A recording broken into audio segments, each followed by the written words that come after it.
Yes, students, welcome back to my class. So today we are going to discuss about the topic what about the cleavage in chick.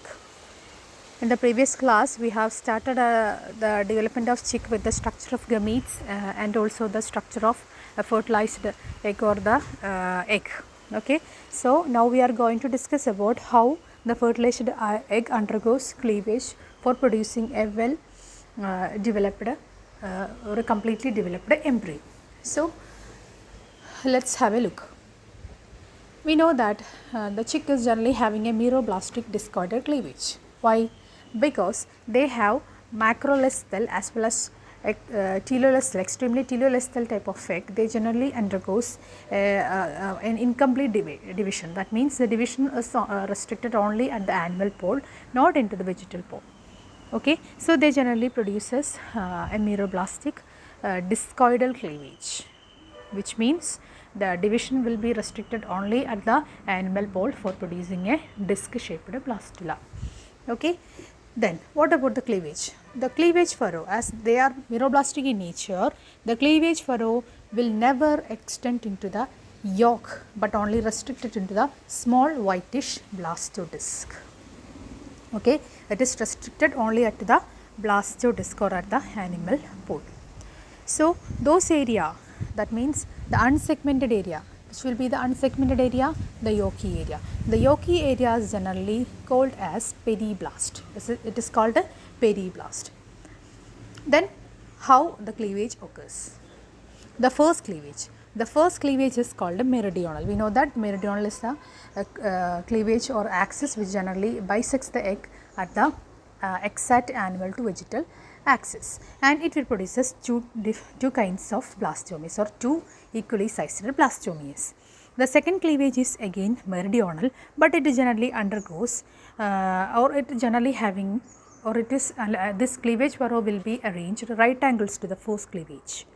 Okay, so how many blastomeres will be produced is that 4 blastomeres. So the first cleavage is meridional with producing 2 blastomeres, while the second cleavage undergoes meridional but it is right angles to the first producing 4 blastomeres. Then the third cleavage is vertical. Vertical, we know that the vertical planes are those planes which will be parallel to the meridional plane. So here it will be the third cleavage will be vertical and it will be parallel to the first, but the nature is irregular in nature and results in the formation of how many blastomeres? 8 blastomeres. Okay. Then the fourth cleavage is again vertical in nature, but the cleavage furrow will be circular in nature. Okay. So the central part, after the 8 blastomeres are produced, the central part of this 8 blastomeres get cut off from the peripheral part. That means these blastomeres which are generally restricted to the animal pole, because where the nucleus as well as the cytoplasm is located. Whenever they forms 8 blastomeres, they get cut off from this peripheral part and forms 8 central blastomeres. These blastomeres will be positioned at the central part of the egg. Okay, and the central cells which lies in the center of the blastodex will possess cell boundaries. Those blastomeres, that means these 8 cell blastomeres are having a cell boundary.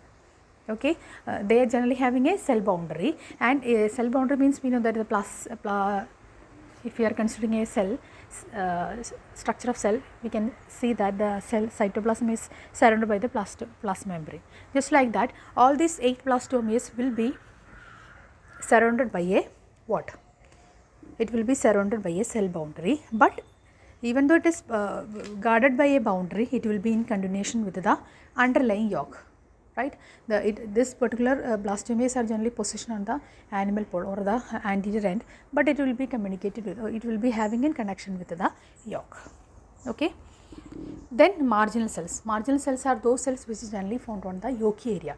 They we call it as periblast area. It does not undergo any kind of division. Okay, they also possess certain kind of peripheral boundary and it will be connected to the yolk on the lower sides. Here also those cells which is generally found outer to this central blastomeres will not undergo any kind of division, but it generally having a connection with the yolk on the lower surface. Clear? So here it is an entire processes which is generally taking place for the formation of a disc shaped blastodisc.